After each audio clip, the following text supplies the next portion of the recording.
शुरू होती है एक कपल से, शॉन और उसकी वाइफ एंड्रिया, जो कि लॉस एंजलिस में रहते हैं। एंड्रिया एक्सपेक्ट कर रही होती है और दोनों अपने बेबी के लिए बहुत एक्साइटेड होते हैं और होना भी चाहिए, लेकिन बेचारा शॉन एक बड़ी प्रॉब्लम का सामना कर रहा होता है, जो कि है पैसों की कमी। अब और कुछ तो ना सही, लेकिन वो एक स्कूल में सिक्योरिटी गार्ड के तौर पे जॉब करता है, लेकिन सैलरी इतनी कम होती है कि वो अपनी फैमिली का फ्यूचर सिक्योर नहीं कर पा रहा होता। उसे उम्मीद होती है कि प्रिंसिपल उसे किसी प्राइवेट सिक्योरिटी कंपनी में रिकमेंड करे जहां सैलरी अच्छी मिलने लगे। उसे लगता है कि अगर ये चांस मिल गया तो सब कुछ बेहतर हो जाएगा। अब सीन शिफ्ट होता है हॉस्पिटल के अंदर। शॉन की वाइफ अल्ट्रासाउंड के लिए आई होती है। डॉक्टर बताता है कि उसको इस फेज में कुछ कॉम्प्लिकेशंस हैं, लेकिन साथ ही शॉन को ये भी कहता है कि इस वक्त उनको सिर्फ केयर और इमोशनल सपोर्ट चाहिए।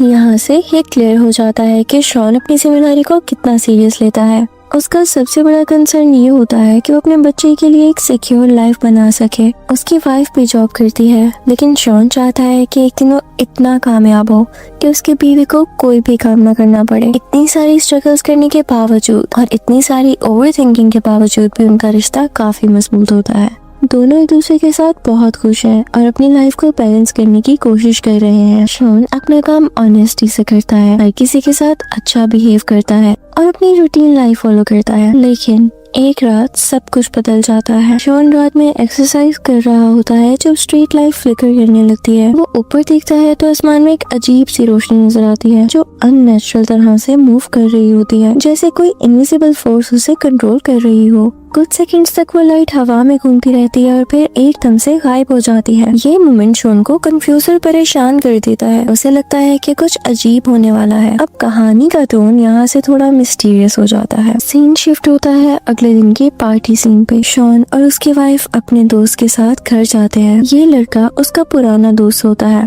बिल्कुल भाई जैसा। शॉन की माँ उसके पैदा होने के वक्त मर गई थी और जब वो सिर्फ 7 साल का था तो उसके फादर ने अपनी जान ले ली। तो उसके बाद शॉन का ख्याल उसके दोस्त की माँ ने ही रखा था और इस तरह से जैसे वो उन्हीं का कोई फैमिली मेंबर हो। उस औरत का नाम रॉबिन होता है, यानी शॉन के फ्रेंड की मदर का नाम। वो एक केयरिंग लेकिन शार्प जुबान वाली औरत होती है।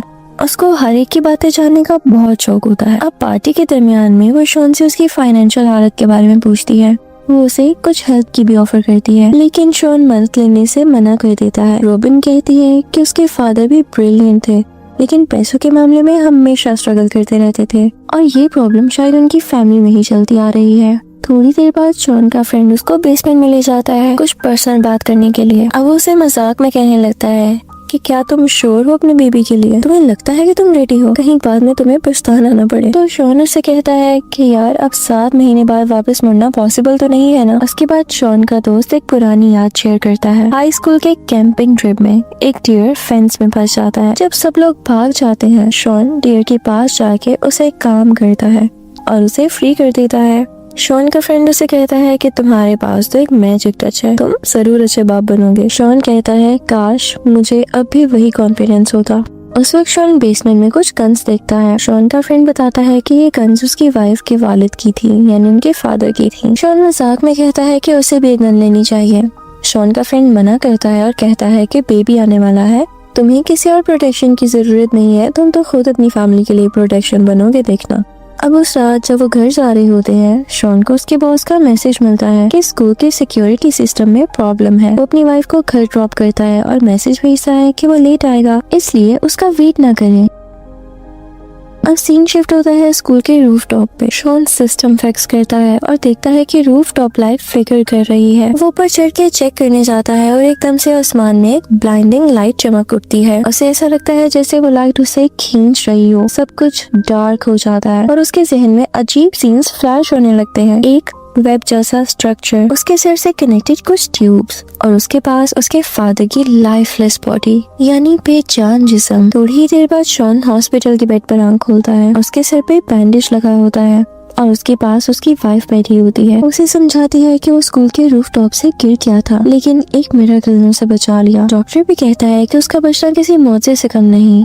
अब उसे कुछ दिन रेस्ट करने को कहा जाता है। कुछ दिन गुजर जाते हैं और अब शॉन फाइनली घर आता है। उसकी बीवी उसे डांटती है कि तुमने एक बल्ब की खातिर अपनी जान रिस्क में डाल दी। वो कहती है कि मुझे और हमारे बेबी को तुम सेफ चाहिए हो। शॉन वादा करता है कि वो ज्यादा एहतियात से काम करेगा, लेकिन जैसे जैसे वो रिकवर करता है उसे कुछ नया महसूस होने लगता है। उसके अंदर जैसे कोई नई एबिलिटी एक्टिवेट हो गई हो। पहले वो ड्राइंग में बिल्कुल वीक था, लेकिन अब उसके हाथ से डिटेल स्केचेस और पेंटिंग्स निकलती हैं, जैसे उसके अंदर कोई छुपा हुआ टैलेंट जाग गया हो। इसके साथ ही एक और चीज शुरू होती है, हेलुसिनेशंस, यानी उसे वो चीजें नजर आने लगती हैं जिनका रियलिटी से कोई ताल्लुक नहीं होता। एक सुबह जब उसकी वाइफ घर से निकलती है तो वो देखता है कि एक इनविजिबल फोर्स उसे अंधेरे में खींच रही है, और फिर एक ही सेकंड में सब कुछ नॉर्मल भी हो जाता है, जैसे ये सिर्फ एक ख्वाब था। फिर हम नेक्स्ट डे शॉन को हॉस्पिटल के अंदर देखते हैं, जो कि वेटिंग एरिया में बैठा होता है। जब स्क्रीन पे उसे अपनी वाइफ नजर आती है जो कि दर्द में चिल्ला रही होती है, तो वो पैनिक में उठता है और बाहर भागता है। बाहर उसे एक बेंच पे खुद अपनी ही जैसी शक्ल वाला आदमी बैठा हुआ दिखाई देता है, सेम टू सेम उसका ही रिफ्लेक्शन, लेकिन थका हुआ, बीमार और कंफ्यूज्ड।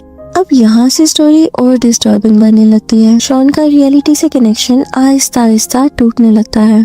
उसकी सेंसेस एबनॉर्मल हो जाते हैं। वो दूर की आवाजें भी सुन लेता है और हर वक्त कुछ न कुछ स्केच करता रहता है, जैसे उसके हाथ अपने आप मूव हो रहे हों। डॉक्टर्स उसके टेस्ट भी करते हैं, लेकिन कुछ भी एबनॉर्मल नहीं मिलता। सब कुछ नॉर्मल लगता है, लेकिन शॉन अंदर से जानता है कि कुछ तो गलत हो रहा है। उसे लगता है कि जैसे वो किसी और जगह में फंसा हुआ है और अपने आप को वापस लाने की कोशिश कर रहा है। वो इंसिडेंट जो स्कूल के रूफटॉप पे हुआ था, अब उसे एक नॉर्मल गिरना नहीं लगता। उसे शक होता है कि शायद वो किसी और दुनिया या किसी एलियन फोर्स का हिस्सा बन गया था। स्टोरी अब यहाँ पे कुछ डार्क टर्न लेती है।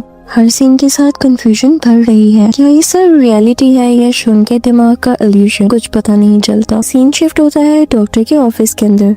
शॉन अपने स्केचेस लेकर आता है और डॉक्टर को दिखाता है। हर ड्राइंग ही अजीब सी होती है। उनके शेप्स और फिगर्स एक अलग वर्ल्ड जैसे लगते हैं। शॉन डॉक्टर को बताता है कि उसे अक्सर अजीब विजन्स दिखते हैं और तो और उसके सुनने की एबिलिटी भी बढ़ गई है, यानी हियरिंग सेंस। डॉक्टर इस सब का कोई साइंटिफिक रीजन नहीं दे सकता, लेकिन वो शॉन को एनकरेज करता है कि ड्राइंग कंटिन्यू रखे। डॉक्टर कहता है कि हो सकता है कि उसका माइंड कुछ कम्युनिकेट करने की कोशिश कर रहा हो। साथ ही वो सजेस्ट करता है कि शॉन एक साइकियाट्रिस्ट से भी मिले, ताकि उसके मेंटल स्टेट को समझा जा सके। फिलहाल वो कोई भी मेडिसिन प्रिस्क्राइब नहीं कर सकता। सीन शिफ्ट होता है शॉन के घर पे। अब वो अपने नॉर्मल दिन जीने की कोशिश कर रहा है, लेकिन हेलुसिनेशंस उसे चैन नहीं लेने देती। रात के बाद उसे घर के अंदर से कुछ आवाजें आती हैं। वो किचन से एक नाइफ उठाता है और आहिस्ता आहिस्ता ड्राइंग रूम की तरफ जाता है। वहाँ उसे एक डॉग मिलता है जो पता नहीं कैसे घर के अंदर आ गया था। शॉन उसे अपने दोस्त के घर ले जाता है ताकि वो सेफ रहे। थोड़ी ही देर बाद शॉन बेबी के रूम के लिए पेंट लेने मार्केट जाता है। साथ ही वो कुछ आर्ट सप्लाईज भी खरीद लेता है। जब वो घर लौटता है तो रोबिन उसे देखकर मजाक में कहती है कि अब तो तुम आर्टिस्ट बन गए हो, लेकिन शॉन के लिए ये मजाक नहीं होता, क्योंकि अब उसके सेंसेस इतने शार्प हो गए हैं कि वह दूर से भी लोगों की बातें सुन सकता है। एक दिन किरात साफ करते हुए उसे अपने फादर के पुरानी फोटोज मिलते हैं। उन्हें देखता रहता है और अंदर से इमोशनल हो जाता है। उसके जहन में उसके बचपन की यादें वापस आने लगती हैं। फिर एक दिन हम देखते हैं कि शॉन अपने बेबी के कमरे की दीवार को पेंट कर रहा है, लेकिन पेंट करते करते वो कुछ और ही स्ट्रक्चर बना देता है, जैसे कोई हिप्नोटिक पैटर्न हो। जब उसकी वाइफ रूम में आती है तो वो फ्लोर पे सोया होता है और होश आने पर वो भी शॉक में आ जाता है, क्योंकि उसे याद ही नहीं होता कि उसने कब बनाया। उनका बेबी आने में कुछ ही दिन बचे थे, लेकिन शॉन का माइंड अब ज्यादा हैवी और अनस्टेबल फील करता है। कभी उसके सेंसेस एक्सट्रीम लेवल पे चले जाते हैं और कभी बिल्कुल ही डल हो जाते हैं। एक रात दोनों पार्टी में जा रहे होते हैं। वहाँ शॉन को और भी डिस्टर्बिंग चीजें नजर आने लगती हैं। उसे एक आदमी दूर से घूरता हुआ दिखता है और जब वो ध्यान से देखता है तो उसे लगता है जैसे वो आदमी कोई और नहीं बल्कि उसका दूसरा ही वर्जन हो। वो सोच में खड़ा रहता है। जब वो उसका दूसरा वर्जन अपनी आंखें खोलता है जो कि बिल्कुल अननेचुरल लग रही होती हैं, तो शॉन काफी हैरान हो जाता है। अगले ही मोमेंट सब लोग नॉर्मल दिखने लगते हैं, लेकिन शॉन का दिमाग हिल चुका होता है। कुछ देर बाद उसकी वाइफ उसे देखती है कि वो रोड के साइड पे बैठा हुआ है, जहाँ उसके नाक से खून निकल रहा होता है। उसे समझ नहीं आता कि ये सब कैसे हो गया। और उसी रात शॉन नींद में उठता है और देखता है कि उसके हाथ पे एक छोटी सी चोट लगी हुई है। वो उसे स्क्रैच करता रहता है यहाँ तक कि जब तक उससे खून निकलना नहीं शुरू हो जाता। उसके बाद उसे अपनी शक्ल शीशे में भी बहुत अजीब लगती है। अब शॉन पूरी तरह से ब्रेकडाउन के करीब होता है। वो रियलिटी और इल्यूशंस के बीच बंधा है। वो अपनी वाइफ से कहता है कि मुझे तो तुम्हारा प्रोटेक्टर बनना था, पर मुझे लगता है कि मैं तुम्हारे लिए बोझ बन के रह गया हूँ। मुझे ऐसा लगता है कि जैसे मुझे कोई रोक रहा है। उसकी वाइफ उसे बताती है कि ये सब तुम्हारे माइंड का इफेक्ट है और ऐसे नेगेटिव सोचों से दूर रहो। फिर हम देखते हैं कि शॉन अपने फ्रेंड के घर पे जाता है और उसे गन मांगता है। उसका दोस्त उसे गन देने से मना कर देता है और कहता है कि ये गलत आइडिया है, लेकिन शॉन नहीं मानता। उसे लगता है कि कुछ उनके खिलाफ आने वाला है और उसे अपनी फैमिली को प्रोटेक्ट करना होगा। फिर एक दिन जब वो बिल्डिंग के पास पोस्टर चिपका रहा होता है तो उसे अंदर से बेबी के रोने की आवाज आती है। वो फौरन से अंदर भाग कर जाता है, लेकिन जब अंदर जाकर देखता है तो वहाँ कोई भी नहीं होता। अब Shawn regularly psychiatrist session attend कर रहा है और डॉक्टर से पूछता है कि उसके साथ क्या हो रहा है, जिस पर उसे पता चलता है कि उसे एक सिंड्रोम है, एक ऐसी रेयर कंडीशन जिससे हेड इंजरी के बाद इंसान के अंदर एक्स्ट्रा ऑर्डिनरी टैलेंट एक्टिव हो जाते हैं। डॉक्टर समझाता है कि कभी कभी ब्रेन इंजरी के बाद सेरोटोनिन नई कनेक्शंस बनाता है, जिसकी वजह से हिडन एबिलिटीज अनलॉक हो जाती हैं। ये अनयूजुअल जरूर है, लेकिन इसमें हैरत वाली कोई बात नहीं है और ना ही ये डेंजरस है। लेकिन शॉन अंदर से कुछ और सोच रहा होता है। उसे लगता है कि ये सब एलियन इंटरफेरेंस का ही रिजल्ट है। टाइम जैसे जैसे गुजरता है उसके साथ उसका गिल्ट बढ़ने लगता है। उसे लगता है कि वो अपनी वाइफ का सही से सपोर्ट नहीं बन पा रहा है और इसी गिल्ट के चक्कर में वो बुलेट्स भी खरीद लेता है। अगले दिन उसकी वाइफ उस गन को ढूंढ लेती है और उस पर गुस्सा करती है। वो कहती है कि हमारा बेबी आने ही वाला है और आपने घर में गन्स रखी हुई हैं। आपको मालूम है कि घर में गन रखना सेफ नहीं है। लेकिन शॉन उसकी बात सुनने की बजाय गन्स को उठाकर छुपा देता है अपनी गाड़ी में। फिर सीन शिफ्ट होता है स्कूल के अगले दिन। उसका बॉस कहता है कि स्कूल गेट रात भर ओपन था और दीवार पे कुछ अजीब सी राइटिंग मिली है। बॉस उसे कहता है कि सॉरी, अब वो उसकी प्रमोशन के बारे में तो नहीं सोच रहा, लेकिन उसकी करंट जॉब वो रख सकता है। शॉन की ड्राइंग्स वक्त के साथ साथ और डिस्टर्बिंग होने लगती हैं। टॉल एलियन फिगर्स, खाली आंखों वाले क्रिएचर्स और अजीब लैंडस्केप जैसे कोई डेजर्ट वर्ल्ड हो। हर स्केच जैसे एक कोडेड मैप लगता है, जैसे वो किसी जगह वापस जाना चाहता हो। उसकी वाइफ ये सब देखती है और रो कर पूछती है कि ये इमेजेस क्या कहना चाहती हैं, इनका मतलब क्या है। लेकिन शॉन के पास कोई जवाब नहीं होता। इनफैक्ट उसे खुद समझ नहीं आ रहा होता कि ये सब क्या सिग्निफाई कर रहा है, यानी इन सब का मतलब क्या है। सीन शिफ्ट होता है कुछ दिन बाद जब शॉन आंसर्स ढूंढने के लिए रॉबिन के घर जाता है। उसे लगता है कि शायद रॉबिन उसके फादर के बारे में कुछ जानती हो। वो उससे पूछता है कि एस्टर क्या है, क्योंकि ये नाम उसके माइंड में बार बार आ रहा होता है। रॉबिन उसे बताती है कि एस्टर असल में वो टाउन है जहाँ शॉन के फादर रहते थे, उनका चाइल्डहुड होम। लेकिन जैसे ही रॉबिन ने कहती है, शॉन को उसके चेहरे पे एक अजीब सी ट्रांसफॉर्मेशन दिखाई देती है। उसे लगता है जैसे रॉबिन का फेस एलियन जैसा बन गया हो। वो पैनिक में आ जाता है और चिल्लाने लगता है कि तुम लोग इंसान नहीं हो। उसे अपनी बात पे यकीन दिलाने के लिए वो एक नाइफ उठाता है और अपने हाथ पर छुरी चला देता है ताकि ये टेस्ट कर सके कि क्या ये सब रियल है। अब जैसे ही उसके हाथ से खून निकलता है तो वो शॉक में आ जाता है क्योंकि दर्द रियल होता है। रॉबिन उसे बैंडेज करने की कोशिश करती है, लेकिन वो और ज्यादा डिस्टर्ब हो जाता है। अब हम बीच का सीन देखते हैं। शॉन अपने हाथ में गन लेकर चलता है। उसकी जेहन में सिर्फ एक ही सोच होती है कि शायद सब कुछ खत्म कर देना ही बेहतर है। लेकिन जब वो समुद्र के किनारे खड़ा होता है तो वो ट्रिगर नहीं दबा पाता। वो गन को दूर फेंक देता है और वापस लौट आता है। जब घर पहुंचता है तो ये देखकर शौक हो जाता है कि रॉबिन और उसके दोस्त की वाइफ, उसकी वाइफ यानी शॉन की वाइफ के पास होती है। शॉन की वाइफ बेहोश ही होती है। शॉन की दोस्त की वाइफ यानी रॉबिन की डॉटर इन लॉ शॉन पे चिल्लाती है, कहती है कि उसकी वजह से उसकी बीवी इतनी स्ट्रेस में चली गई है और उस वक्त शॉन की वाइफ उसे मिलने से मना कर देती है। इस मोमेंट के बाद शॉन का दिल सा टूट जाता है। वो अपने फ्रेंड के घर रुकता है और कुछ दिन तक वहीं स्टे करता है, लेकिन उसका दिमाग अभी भी रेस्ट नहीं लेता। हर वक्त वो ड्रॉ करता रहता है, पेजेस पे पेजेस भर देता है, अजीब डिजाइन्स और अजीब शेप्स। उसे याद आता है कि डॉक्टर ने कहा था कि ड्राइंग शायद उसके माइंड का हीलिंग प्रोसेस का पार्ट हो। अब की बार वो फिर से अपने स्केचेस लेके डॉक्टर के पास जाता है। डॉक्टर उन ड्राइंग्स को देखता है लेकिन कहता है कि ये इतने कॉम्प्लेक्स हैं कि इनका मतलब समझना मुश्किल है। शॉन इरिटेट हो जाता है। उसे लगता है कि सब लोग उसे समझने की बजाय इग्नोर ही कर रहे हैं। फिर एक दिन जब वो डॉक्टर के ऑफिस में होता है तो उसकी नाक से खून निकलने लगता है। उस मोमेंट के बाद सब कुछ ब्लर हो जाता है और अगले ही पल वो हॉस्पिटल के एक और रूम में होता है। वहाँ एक औरत लेबर पेन में होती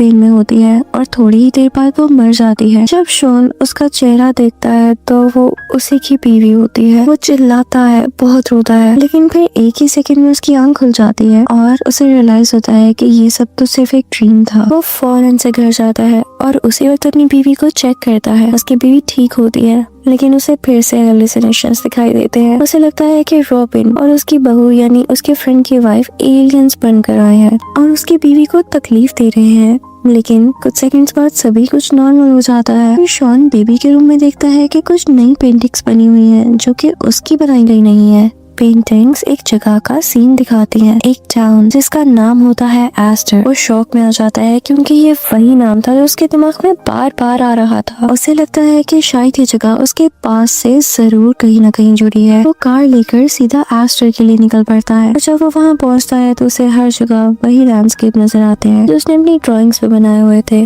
उसे लगता है कि जैसे उसके बचपन की यादें वापस आ गई हों। थोड़ा आगे जाके वो अपना पुराना घर देख लेता है।